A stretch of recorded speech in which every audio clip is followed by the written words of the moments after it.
Hello mga kabeshi, magluluto tayo. Gigisa muna natin ang luya at sibuyas. And then pag okay na, lagyan ng gata. At ito naman ang labong. Pero sa lata yan. 6 na peraso. Kasi dito wala kang mabibili na fresh. Meron man pero maghihirap ka pa. So ba't ka pa maghihirap? Di sa lata na lang. Pero hugasan nyo muna siya. And then ilagay nyo na siya sa gata para lumambot pa ng maigi.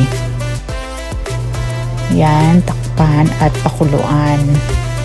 Pag kumulo na, isunod natin ang kalabasa, pampalinaw ng mata.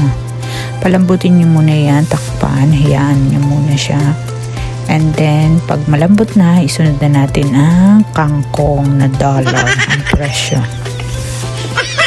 Yan. Pag medyo okay na ang kangkong,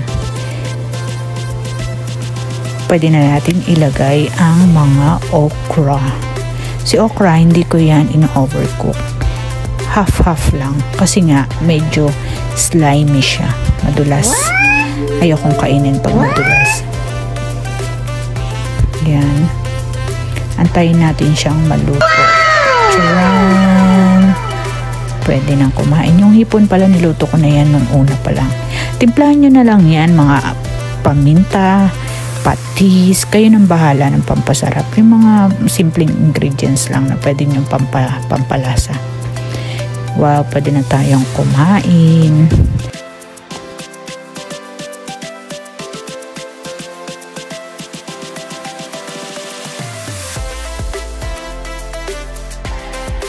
Unang subo sa inyong mga chismosa. Cheers!